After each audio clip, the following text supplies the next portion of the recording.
Chairman, we're now live. Thank you. Thank you. Good evening and welcome. I'm Councillor Eddie Lavery. I'm the Cabinet Member for Resident Services and I'm chairing tonight's petition hearing. Warm welcome to those attending in the room and those watching on the Council's YouTube channel. The details of business to be considered is in the pack that was circulated. I think there are some at the back of the room. I'm not expecting a fire drill tonight. So the fire alarm goes off, we will be leaving the building. The officer team will lead us out on downstairs to the main forecourt. Can I please ask that those of you who do have phones and tablets, etc., with you, that they are at least turned to silent. It does become rather disruptive if they keep going off.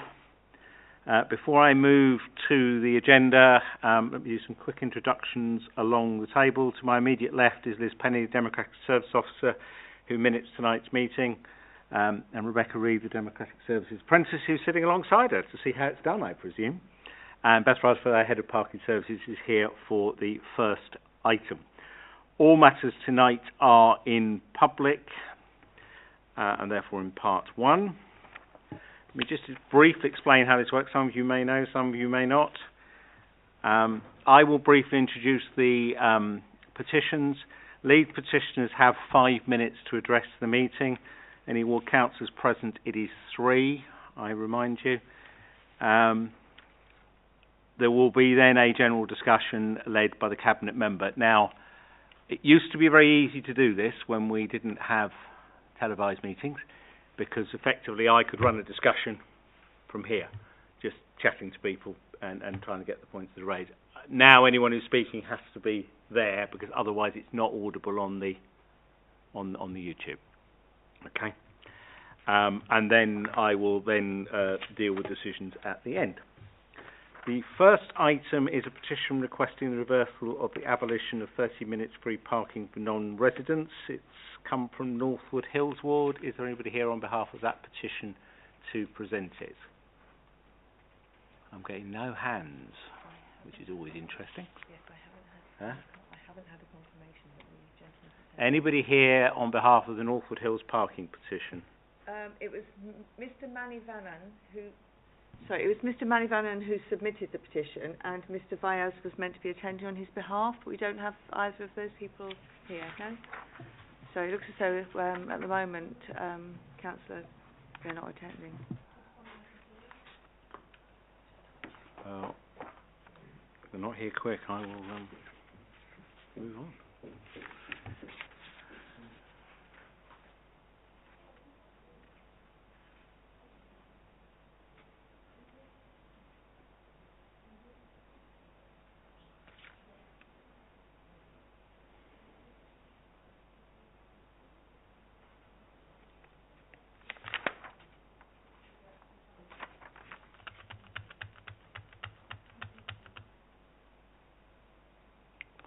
Okay, there's nobody here. I know Councillor Bianco, one of the Northwood Hills Ward councillors in the audience. Do you wish to say anything in the absence of the petitioner? I get a no. In which case I'm going to formally move the recommendations, because I can't do anything else. Well, I was going to meet the petitioner, but they're not here. Obviously, the decision on parking fees and charges was approved by full council and therefore is part of the council's budget. Any consideration to change this, so I'll amend item 3 if I may, will be part of the council's budget setting process, which is currently ongoing. I can't unilaterally amend fees and charges. That has to be part of the budget. So this will be part of the. We will look at it as part of the budget build. Okay. Now the next item is scheduled for 6:15. Do I have to hold that? Don't I? Do I have to hold? That's right. Unfortunately, Chairman, we do need to wait until 6:15 to start the second agenda item, because that's what was published. Yes. So, and also there might be some people who are not yet here. So if that's okay, we will have to wait a bit, I'm afraid.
Okay, Councillor Lavery, we can now recommence the hearing, and we can proceed with the Uxbridge Library item.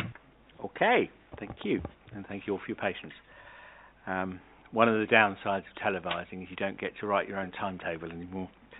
Right, I have 3 petitions on this item, which all have 5 minutes each, so we will call that 15, because that's 3 by 5.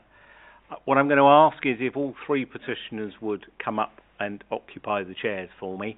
That saves us the kind of transferring over process. The other thing I would ask you, I know you've all probably got prepared speeches, but if you could be helpful and avoid duplicating what others have said, it would be useful, because then we might get all the points out on the table, not just a repetition of the same ones. Now, I've got listed, or my team have listed, Ms Josie Mitchell, Mr Paul Hanscom and Ms Kay Morris. Are you all here? Oh, good. Would you like to just find your way to the table?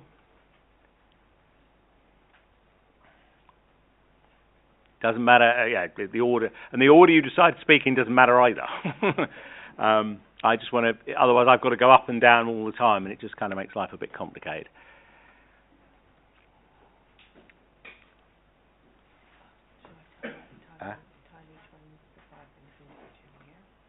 Well, I'll allow 15 in total. So I'm going to allow 15 in total. I'm assuming you're all going to stick to your 5, but if someone runs slightly over, somebody else is going to get slightly less.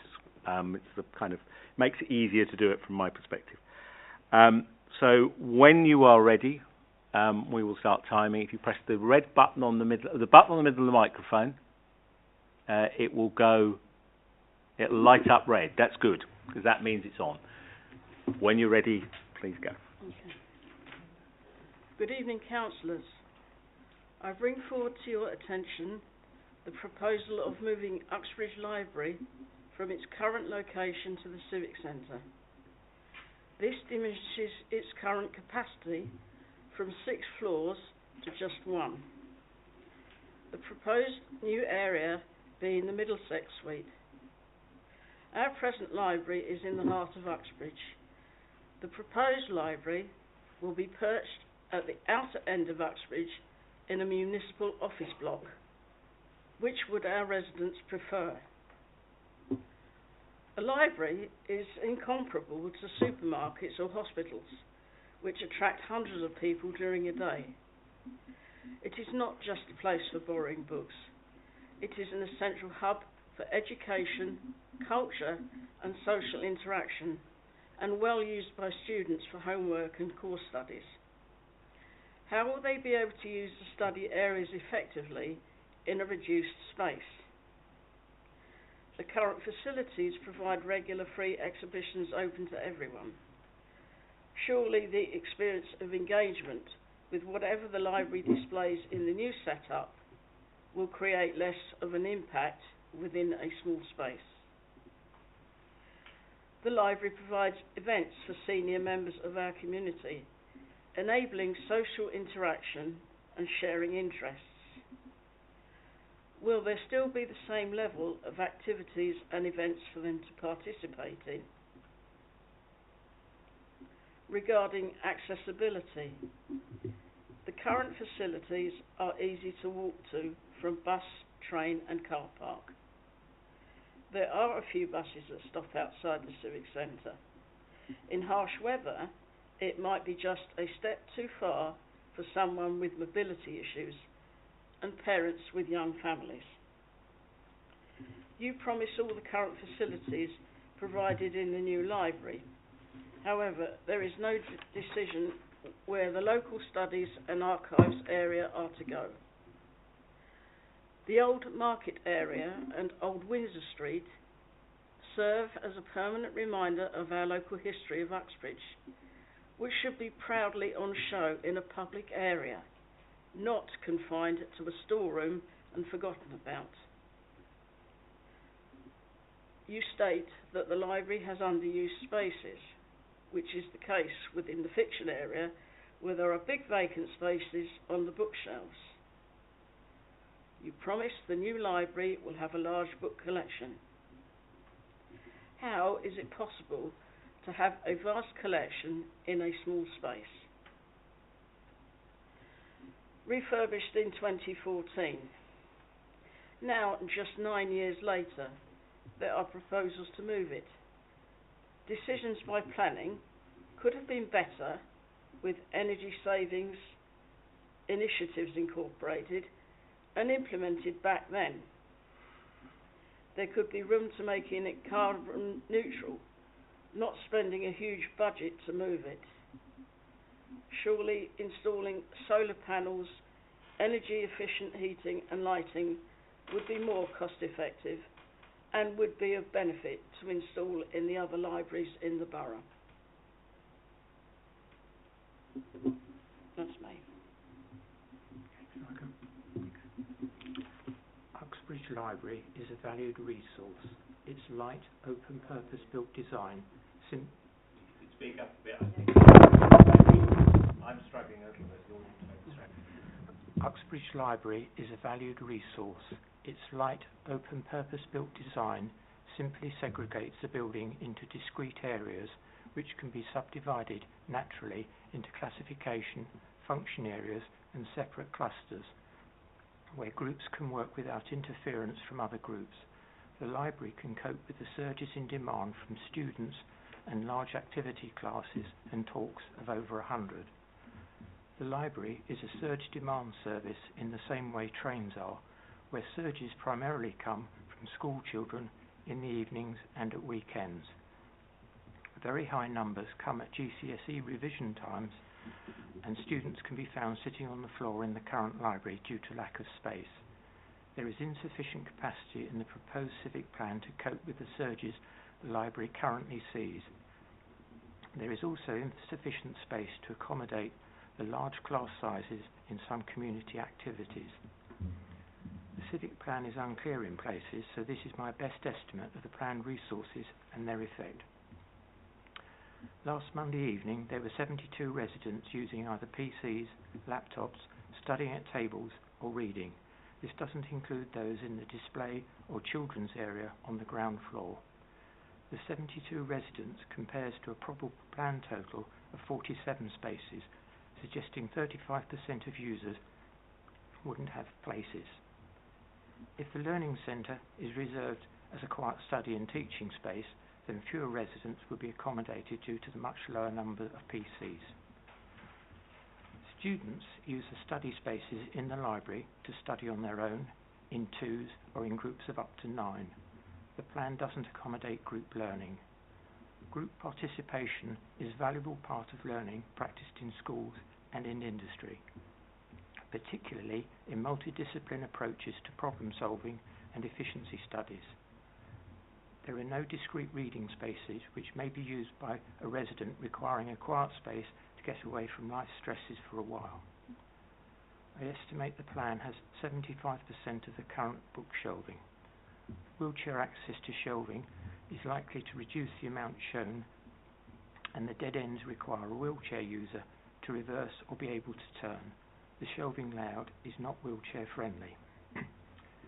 This shows the plan does not have the capacity to cope with current users' surge volumes seen in the week, users' learning practices or their social patterns and needs.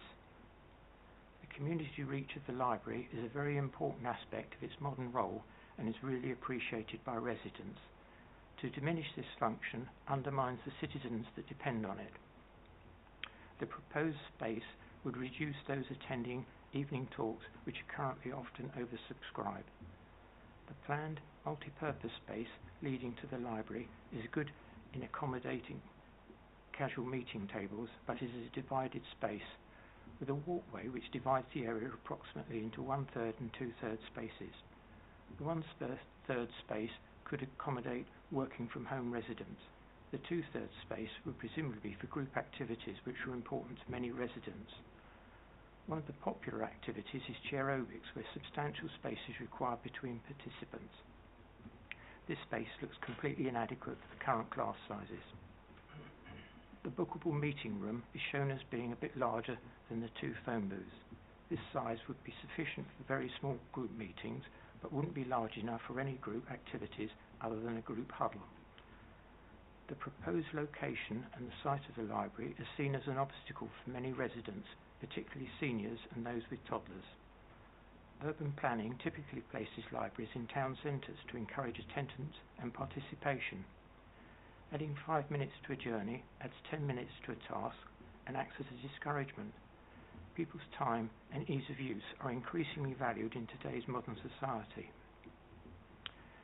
The library currently is in the main shopping areas, bus, underground station and car parks. The stabbing and death at the Civic Centre and the difficult issues some civic clients face trouble some residents on the location's safety for them and their children. The current library plays a pivotal role in community activities, education and culture across all age groups. This newer petition asks that you respect this and support it.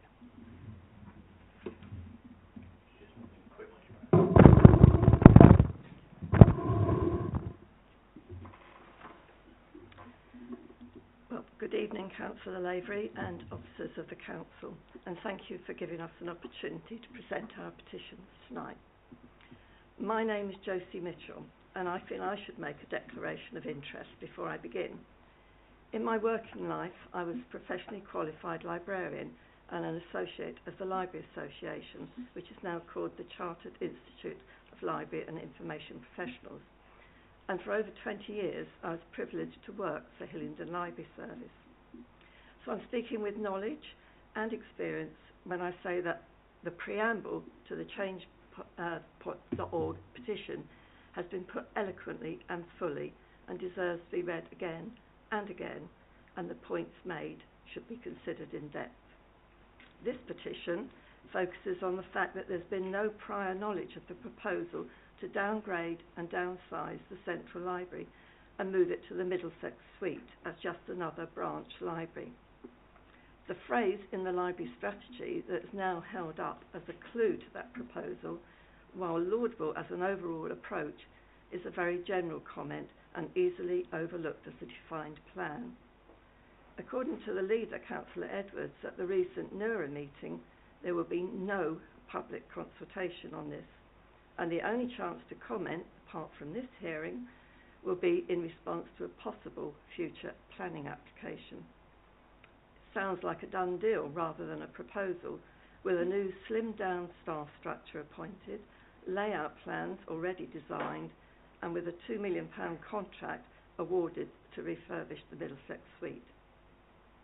The concern is that moving the library from its current focal location, removing the borough's presence from the centre of Uxbridge, will be devastating to the life and soul of an already struggling town centre.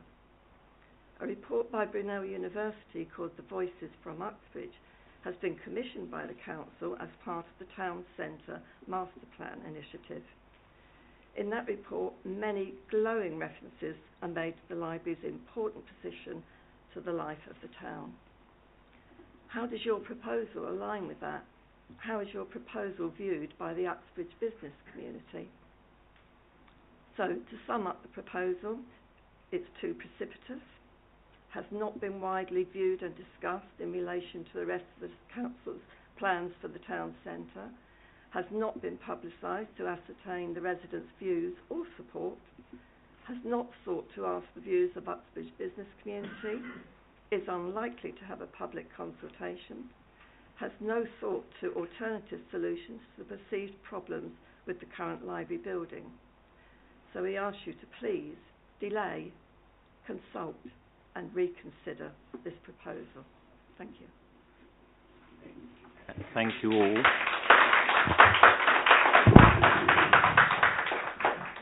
Okay, it's going to be slightly tricky, but if I ideally like you all to stay there, because if we have a bit of questions and answers, it'd be easy to do it. But I also need to invite Councillor Burles to make his comments. So if you could just kind of move around, and if you could join them at the table. We've got a fourth chair. Well, there's a chair, Councillor Burles, there's a chair there protecting the electrics. As long as you don't trip over the electrics on me, I'm all right.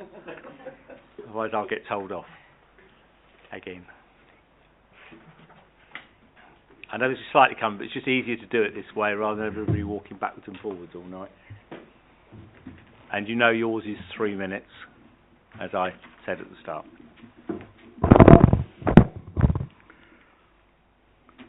Thank you for giving me the chance to speak tonight. I'm speaking in support of the petitioners against this ludicrous proposal. The petitioners have outlined many reasons why this is a bad proposal, and the decision has to be reversed. Although technically it has to go through Cabinet in December, work has already begun adapting the Middlesex Suite, which shows what a shame the whole process is. 2 planning applications relating to the Middlesex Suite have been submitted this week. The current library has level access at the front door and lifts to give access to upper floors, and is close to the tube, taxi drop-off at the top of Windsor Street, and all bus routes that go into the station. On the other hand, the Civic Centre is further from the tube, is further from some of the bus routes despite having to stop outside, and is accessed via a steep ramp or steps to the front door, making it harder for disabled or the elderly with mobility issues to arrive. If sustainability was the real issue, then the answer would be to retrofit the library, bringing it up to modern standards. This would have the added advantage of preserving the embodied carbon invested in this structure, instead of losing it to the potential redevelopment.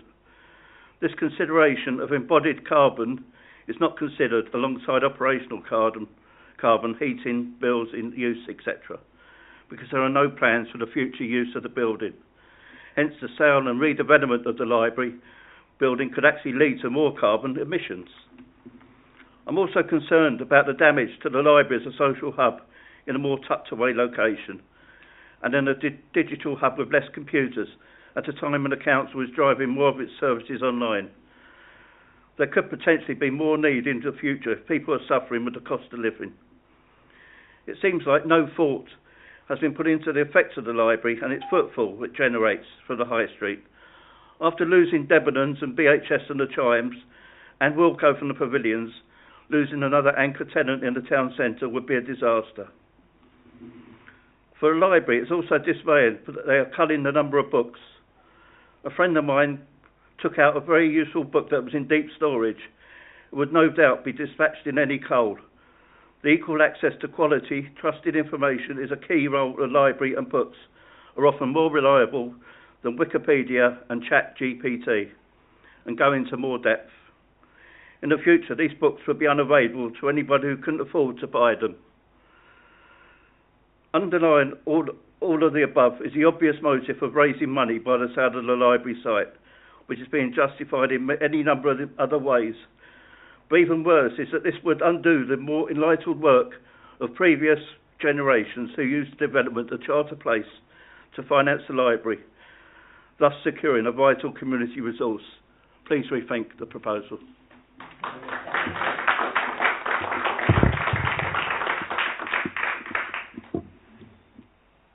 Okay, I don't know if that... I've been making some notes as of my team while you were all talking. I'm not sure how many questions I've actually got. I've got some specifics I will comment on. I'm not sure if I've got any individual questions. Let me kill a couple of bits now. There is no planning application as yet been submitted for the new library.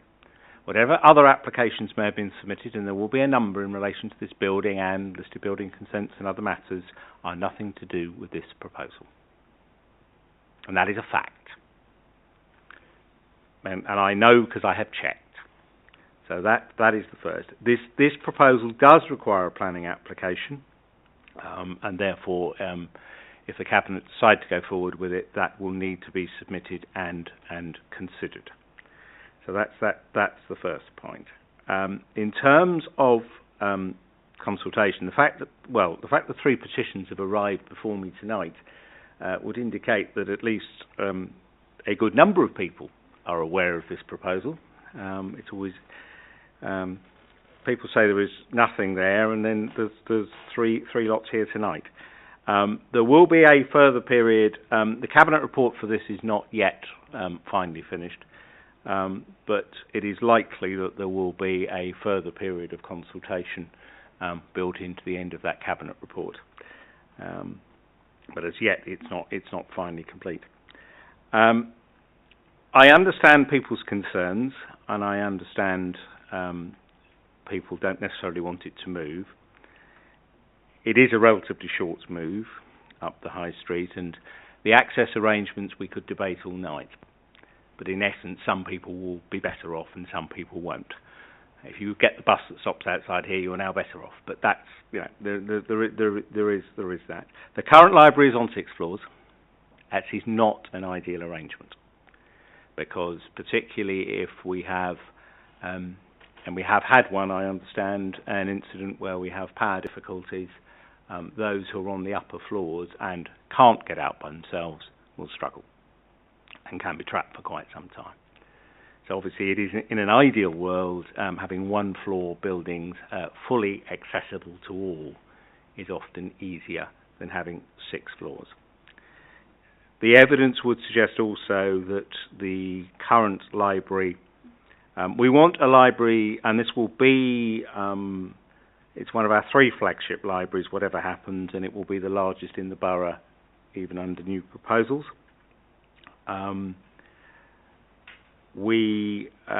It is evident that there is a considerable amount of book stock that doesn't move. It hasn't moved in well over 2 years. Now, whilst it would be nice to keep everything everywhere, one's got to be realistic about what one can achieve. The points that have been made about events, student study space and other matters will be fully considered as part of the final plans and any subsequent and the subsequent cabinet report. Many of them are already being worked on. There were some good points made about surge capacity, which I will need to just double check. I haven't done that yet. I'm trying to see if there's anything I didn't understand.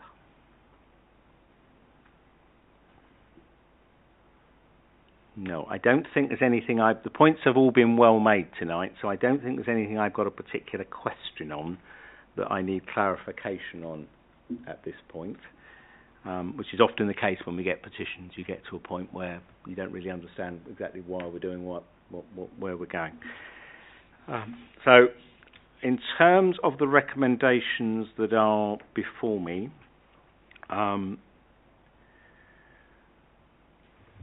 number 1, I have met petitioners. Number 2, notes the council has yet to agree the proposals, which is fine. And number 3,